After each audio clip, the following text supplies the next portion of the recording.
Hello wives, அனைவரும் வணக்கம். பெங்களூர்ல ஒரு அமைதியான பகுதி. அந்த அமைதியான பகுதியில ஹேமாவதி அவ குடும்பத்தோட வசிச்சுட்டு வரா. அதாவது பெங்களூர்ல உயர்ந்த கட்டிடங்கள் ஏகப்பட்டது இருக்கு. பல கட்டிடங்கள் இருந்தாலும் அதுக்கு இடையில சொர்க்கம் போல ஒரு சின்ன ஒரு பங்களா வீடு தான் ஹேமாவதியின் வீடு. ஹேமாவதிக்கு வயது 28, அவருடைய கணவர் 6 வயது மகள் அப்படின்னு அவங்களுடைய வாழ்க்கை இயல்பா போயிட்டு இருக்கு. அந்த வீடு தான் அவங்க சொர்க்கம். ஹேமாவதியோட கணவர் ஒரு தொழிலதிபர். முக்கியம் பாத்தீங்கன்னா ஹேமாவதிக்கு அப்பா இல்ல, அம்மா மட்டும் தான் இருந்தாங்க. ஆனா கடந்த 6 வருஷத்துக்கு முன்னாடி அம்மாவும் இறந்துட்டாங்க. அவங்க ஒரே ஒரு மகனை தான் விட்டு சென்றாங்க. அவரும் ஆஸ்திரேலியாவில் வச்சு வர்றாரு. இப்ப ஹேமாவதிக்கு உறவுன்னு சொல்லிக்க யாருமே இல்லை. ஆனா அவருடைய கணவர், அவர் குடும்பம் தான் அவருக்கு சொர்க்கம். இப்ப அவனுடைய வாழ்க்கை நல்லாவே போயிட்டு இருக்கு. அவளுக்கு பணத்துக்கு எந்த குறைச்சலும் இல்லை. ஏன்னா அவருடைய கணவர் தொழில நல்லா சம்பாதிக்கிறாரு. சம்பாதிச்சு குடும்பத்தை நல்லா நடத்துறாங்க. அதே போல அவ காலைல எழுந்திரிச்சா அவருடைய கணவருக்கும் குழந்தைக்கும் சாப்பாடு ரெடி பண்ணி கணவர் ஆபீஸ்க்கு அனுப்பிட்டு குழந்தைய ஸ்கூலுக்கு அனுப்பிட்டு ஹேமாவதி தனது வீட்டை சுத்தம் பண்றதுதான் அவளுடைய வேலை. இப்ப அவங்களுக்கு ஒரு அழகான கார் இருக்கு. வெளியில எங்கேயாவது போகணும் அப்படின்னா அந்த கார்ல தான் அவங்க பயணிப்பாங்க. இப்ப அவருடைய கணவர் ஒரு நாள் நம்ம திருப்பதிக்கு போயிட்டு வரலாம், ஒரு சந்தோஷமா இருக்கும் அப்படின்னு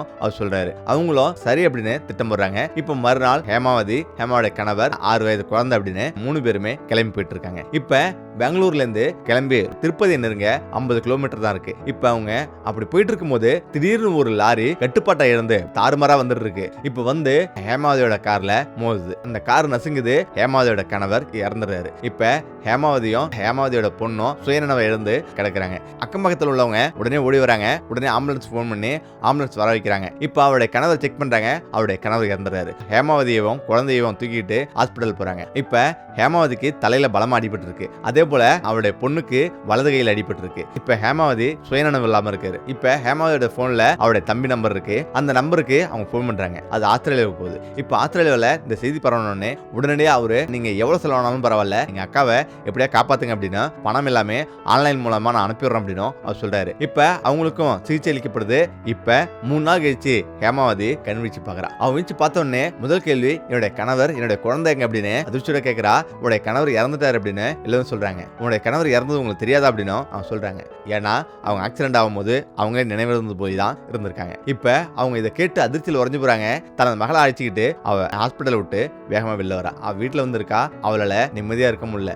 ஏன்னா வீட்டோட ஒவ்வொரு மூலையிலும் அவருடைய கணவர் முகம் தான் அவளுக்கு வந்துட்டு போகுது. இப்ப அவளுக்கு தூக்கம் வரல, நிம்மதி இல்ல.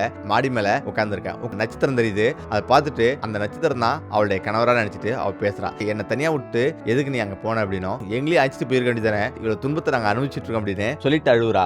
இப்ப இப்படியே 2 வருஷம் கிடக்குது. இப்போ ஒரு நாள் திடீர்னு அவங்க வீட்டுக்கு 2 பேர் வராங்க. அவங்க வந்துட்டு எல்லா இடத்தையும் செக் பண்றாங்க. அவளுக்கு ஒண்ணுமே புரியல. யாருங்க நீங்க அப்படின்னு அவங்க போய் கேக்குறா. இது போல நாங்க பேங்க்லயே வந்திருக்கோம். உங்களுடைய கணவர் பேங்க்ல கடன் வாங்கியிருக்காரு. 2 வருஷமா வட்டியும் கட்டல, அசலும் கட்டல அப்படின்னு அவங்க சொல்றாங்க. அதனால உங்க வீட்டை ஜப்தி பண்றோம், வீட்டை விட்டு வெளியேறுங்க அப்படின்னு அவங்க சொல்றாங்க. இதை கேட்டு ஹேமாவதிக்கு பயங்கர அதிர்ச்சி. என்னுடைய கணவர் கடன் வாங்கினாரா? கண்டிப்பா வாங்கியிருக்க மாட்டாரு. அவர் அப்படிப்பட்ட ஆளு கிடையாது, நீங்க போய் சொல்றீங்க அப்படின்னு அவன் சொல்றா. இப்பதான் அவங்களும் அவங்க கையில உள்ள அந்த ஃபைலை தராங்க. அந்த ஃபைல்ல இவருடைய கணவர் போட்ட கையெழுத்தும் இவருடைய போட்டோவும் இருக்கு.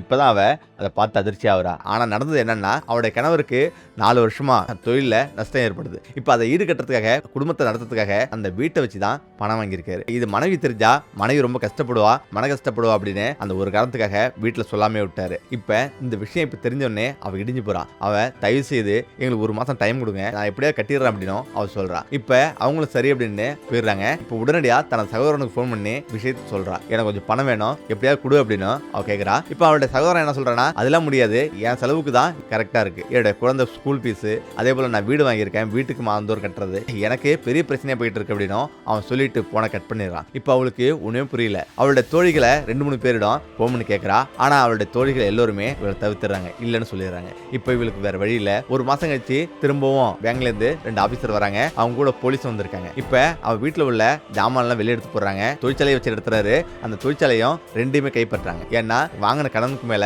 வட்டி அசல் வந்துருச்சு. அதனால வீட்டை காலி பண்றாங்க. இப்ப ஹேமாவதிக்கு வேற வழியே தெரியல. அவளது 8 வயது மகளை அழைச்சிக்கிட்டு அப்படியே நடந்து போயிட்டு இருக்கா. வீதியில் நடந்து எங்க போறதுன்னு தெரியாம அப்படியே போயிட்டு இருக்கா. கால் போன போக்குல போயிட்டே இருக்கா.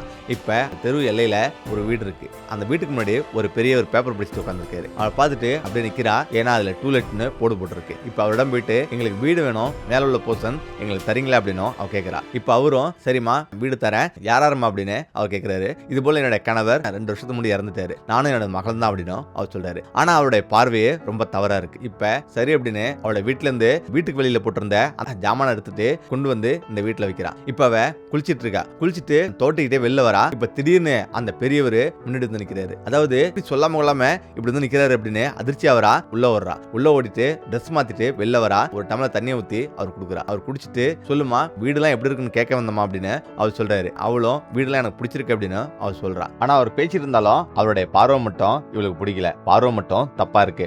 இப்ப அவ வெளில போயிட்டு அவளுக்குன்னு ஒரு வேலை தேடுறா. ஒரு தனியார் நிறுவனத்துல அவ வேலை தேடுறா. காலைல எந்திரிக்கிறா, குழந்தைய விட்டுட்டு அவன் வேலைக்கு போயிடுறான். இப்ப வீட்டுக்கு வரா. அவன் வேலைக்கு போன டயர்ட்ல இப்போ ஒரு நாள் வந்து படுத்து தூங்கிட்டு இருக்கா.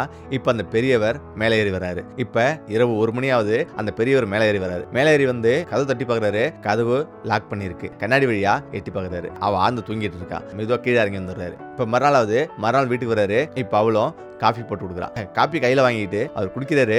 ஆனா அவருடைய பார்வை ரொம்ப மோசமா இருக்கு. இப்ப அவ கேக்குறா, உங்க மனைவி இல்லையா அப்படின்னு அவ கேக்குறா. இப்பதான் அவர் சொல்றாரு, இல்லம்மா என்னோட மனைவி 15 வருஷத்துக்கு முன்னாடி இறந்துட்டா. எனக்கு ஒரே ஒரு மகள் தான் இருந்தா. அவர் 2 வருஷத்துக்கு முன்னாடி மாரடைப்பு வந்து இறந்துட்டா அப்படின்னு அவர் சொல்றாரு. இப்ப அதை கேட்டு அவர் மேல பரிதாபப்படுறாரு. பரிதாபப்பட்டாலும் அவருடைய பார்வை மட்டும் அவளுக்கு பிடிக்கவே இல்லை. இப்ப அவரும் காஃபி குடிச்சிட்டு வெளியே வந்துறாரு. இப்படியே தினந்தோறும் அவர் மேல வரதும் காஃபி குடிக்கிறது, ஹேமாவிட்ட நல்லா பேசுறது அப்படின்னு அவர் இருக்காரு. இப்ப அந்த இரவு மேல வராரு. மேல வந்துட்டு அன்னைக்கு கதவு ஓப்பன்ல இருக்கு. உள்ள போய் பாக்குறாரு. உள்ள போய் பார்த்தா ஹேமாவதி அப்படியே படுத்திருக்கா. இப்ப மெதுவா நெருங்குறாரு. நெருங்கி ஹேமாவதி தலையில கையை வைக்கிறாரு. கையை வச்சு அவர் வந்து உட்கார்ந்துருக்காரு. கொஞ்சம் நேரம் கழிச்சு கீழே இறங்கி வந்துடுறாரு. இப்ப மறுநாளும் அதே போல மேல போறாரு. இதே போல தொடர்ந்து மேல போயிட்டு இருக்காரு. இப்ப அக்கம் பக்கத்துல உள்ளவங்களுக்கு எல்லாம் தெரிஞ்சிருச்சு. இரவு 1 மணிக்கு மேல போறது அங்கங்க கிசுகிசுக்கிறாங்க. இப்ப மக்களுக்கு எல்லாம் தெரிஞ்சிருச்சு. மக்கள் எல்லாருமே பரபரப்பா பேசிக்கிறாங்க. தினந்தோறும் பெரியவர் பிரதீப் மேல போறாரு. அந்த பெண்ணு கூட என்ன நடக்குதுன்னு தெரியல அப்படின்னு அந்த பெண்ணை வச்சிருக்காரு அப்படின்னு எல்லாரும் பேசிக்கிறாங்க. இப்ப ஹேமாவதிக்கும் இந்த விஷயம் எட்டுது.